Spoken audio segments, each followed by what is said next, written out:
out of the way on my final day in Hanoi. Lovely coffee shop called The Note for obvious reasons. Today I'm going to check out a couple of museums. I'm going to head out of the city centre, head to Ho Chi Minh's Mausoleum, which you can actually go in, but you have to get up early in the morning to do so, and it's already 12 o'clock, so that's not happening. But we can go and have a look at the grounds, see what it's all about. So yeah, an hour walk to my next destination through the busy streets of Hanoi. So let's do it. Final day. I'm just going to walk down this side street because the first time I came to Hanoi, this is where I was staying. This is the street I was staying, and I stayed in a really nice little guest house. All very old wooden furniture, bit creaky, bit rough around the edges, but the people are absolutely lovely. And so I just want to go and have a look and see if they're still there. I hope they are. And that's it. Pretty sure that's it. That's not it. And to be honest, it did look a bit modern. This is it. But it's still here. North Hotel number 2. So if you're looking for somewhere to stay in the heart of Hanoi, give that place a go. Lovely people. I've got to say, Hanoi is not a city where you can suddenly piece it all together in a day or two. Normally, I mean, I've been here, this is my 4th day, or 3rd full day, and normally by now I've pretty much got a city nailed. I don't need to use Google Maps anymore. I have walked down this street probably 2 or 3 times, but it's just so disorientating. It's so busy, and you're constantly having to look where you're walking, even on the, you know, on the paths, because there's just bikes everywhere. There's holes in the ground. There's trees, low trees. So yeah, you've got to be alert all the time. So it's hard to actually, you know, get your bearings in the place. It's wonderful. It just never stops being crazy. Well, I might have made a bit of a balls up here because I've still not had any food, and I've walked out of the centre already. All that's surrounding me here seems to be like embassies and military grounds. No cafes at all. Maybe once we pass all these official buildings, then it'll start becoming a bit more like Hanoi again. Don't know what this is, but they're not going to sell any banh mi, are they? And we found banh mi. This is what I'm looking for. So how much for the banh mi? 2. Okay. Well, I've got my banh mi from here and it's 2,000. I got really confused with the money because I asked her how much it was and she said 2,000. I'm like, 2,000? That's like pennies. And I thought, no, it's 3,000 to a pound. So I gave her 2,000 and she's like, oh no. And it was 20,000. It was 30,000 to the pound. There's some bloody loud music going on over here.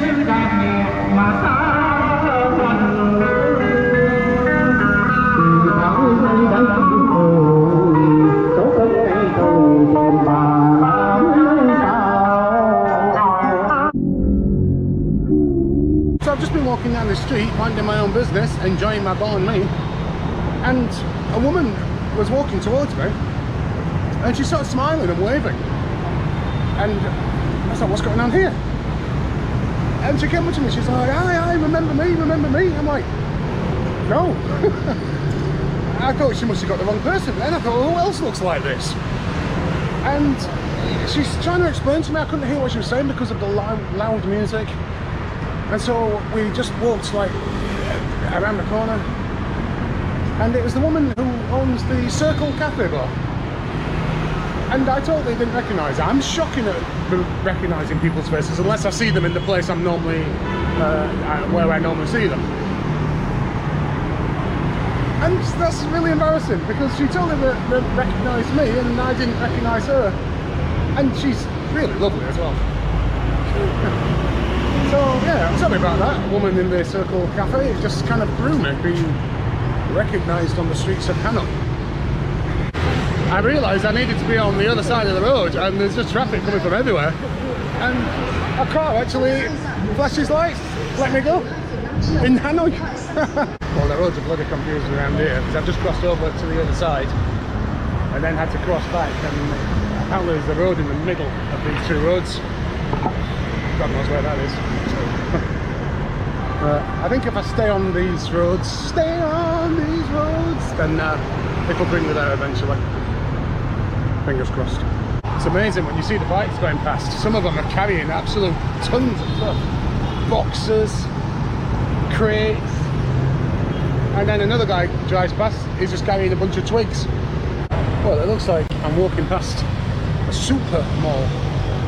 Now, I've not been in a Vietnamese mall yet, so let's go and take a look. Well, it's very modern. Doesn't look like there's anything of any great interest, to be honest. All very chainy. Highland Coffee's downstairs. Can't see any signs of a food court. We've got a cinema upstairs. Well, there's nothing in terms of a food court selling local street food. We just have pretty much restaurants, Thai, Japanese, dim sum, sushi, that kind of thing. I have no idea how to cross this road. There doesn't appear to be any official way, so I'm just going to follow this guy because he's strolling across with his daughter, so he seems to be quite relaxed. It's just crazy. Big massive junction like this and there's no... I mean, oh right, okay. So there is a zebra crossing there. Bloody hell. We're in Kuala Lumpur again. I can smell durian. It's not something I'm used to smelling in Vietnam. There's some around there somewhere.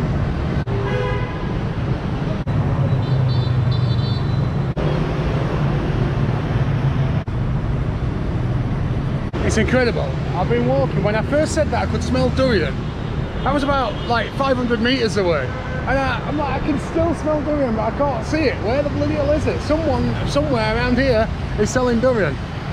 And it's that guy, little van there with a durian. You could smell it for bloody miles. Stinky, bloody wonderful stuff. Well, just to the left of me is a zoo. But as far as I am aware, the zoo is in the middle of a park and you can go into the park. But I can't find my way in. I can see that there are people in there. How do you get into the bloody thing? Where the bloody hell am I going here? What kind of zoo makes it impossible for you to find the bloody entrance? After walking for about 1 hour and 30 minutes outside the city centre of Hanoi, I finally reached the Museum of Ethnology. I was hoping to go through the park for the zoo, but I just couldn't find the way in, so... But I'm here now. Earlier on when I was talking about the motorbikes carrying tons of boxes and crates and bloody all sorts, check this out. It's a bike carrying fish traps. And just to show you that this has not just been made up for show, come to the outdoor area now, there's some kind of performance going on. I think you have to pay extra for that. And yeah, I don't know which way to go or anything. It's just, there's just stuff everywhere. There's tons of information and artifacts from the various ethnic groups that make up Vietnam. And outside, I'm guessing that what we've got here are the different houses that these groups live in. These are the honey houses then. This is what you'll find in the Lao Chai area.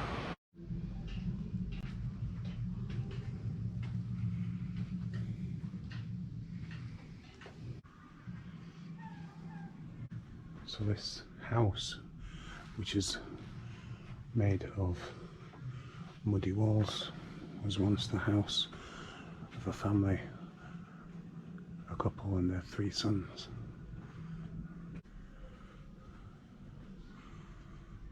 Already I'm thinking that I'm missing out on a lot of Vietnam by just visiting the cities. A lot of people travel up north to go and visit these villages. At the minute the rain is just ridiculous, so it would probably just make the whole thing a bit of a nightmare. But I'd love to come back to Vietnam and just literally go up north of Hanoi, because I've never been up there. Go and visit some of these ethnic groups rather than just seeing how they live in a museum. Right, we have a house here made of wood and bamboo as opposed to mud. Let's go and check this out. So it's just one big open space. Oh, it's a mortar. This is how it would work. Pipes would be placed wherever there's running water, and the water would come down these pipes and fill these mortars over here, and as they got heavier, as you can see now, they would drop the water back into the river and crush the rice. Any second now, here we go. Let's go in, let's go in.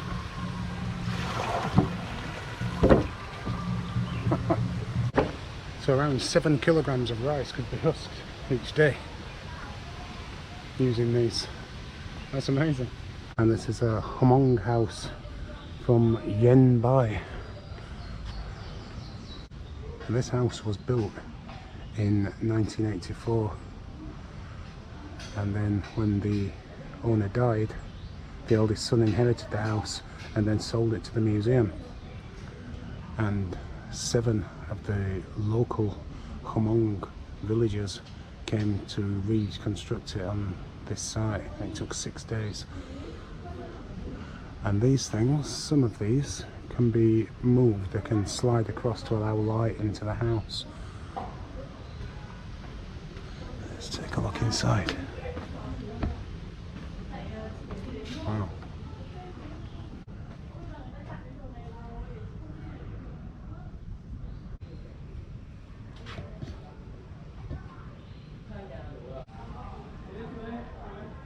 This here is a tomb house for rich and high-ranking people, and this would be used for the second funeral when the coffin has been excavated. This is a tomb from the Gia Lai region, which would actually have up to 30 bodies inside, and it's surrounded by these carvings of men and women showing off their genitalia, and pregnant women as a sign of fertility.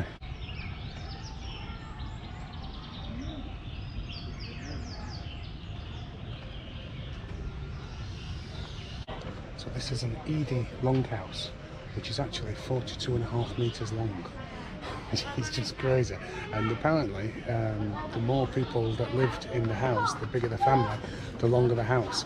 And there used to be some houses that were 200 metres long. That's just insane. Wow.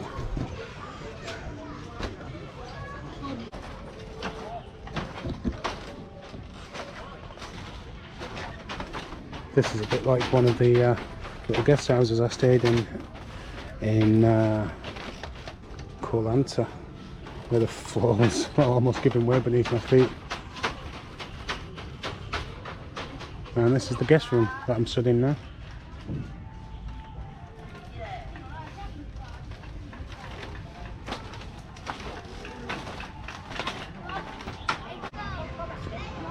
Communal house from Kon Tum.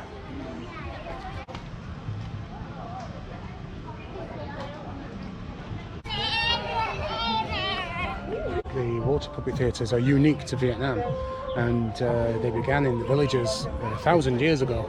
The theatres would consist of a stage and a background, and the puppeteers would actually be behind the background, and the crowd can't see them.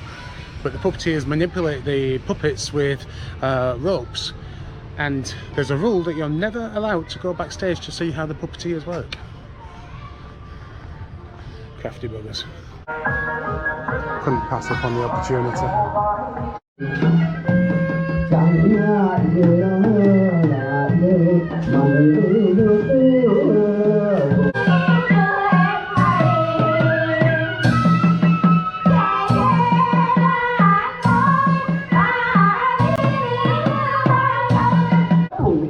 Việt già đây, máu ta từng thấm đất này.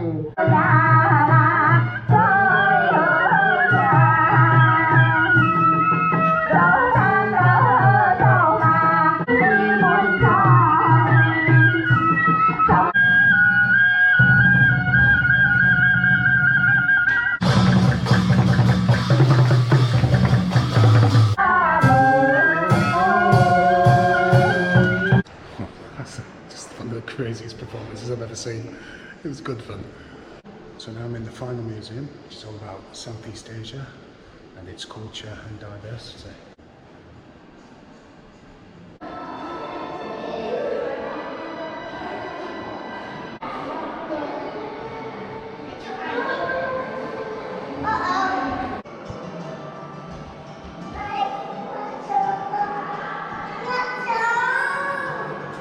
I've just been walking on the streets of Hanoi and I was looking for something to eat and I don't know what any of the dishes are.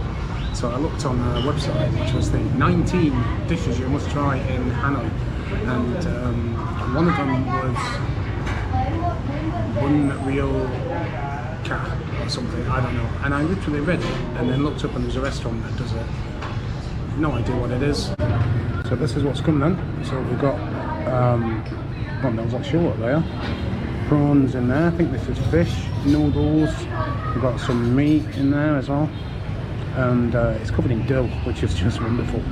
I've just tried the broth and it's fantastic. And here we have chilli and pickled garlic vinegar, and apparently you're supposed to put some of that in to give it a bit of a kick, so that's what I'm going to do. Well, just finished off my weird Vietnamese fish broth type thing, whatever the hell it was. Just about to pay and the guy came in playing the recorder with his nose. This bloody place.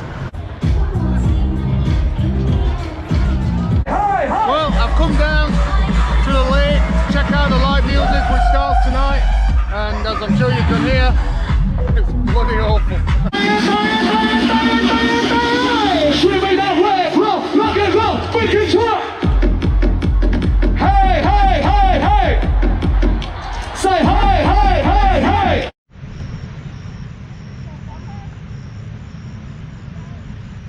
So that's the end of today's adventures, and indeed my adventures in Hanoi. Tomorrow I move on to Cat Ball Island in Ha Long Bay, and what a better way to end than at the Ho Chi Minh Mausoleum.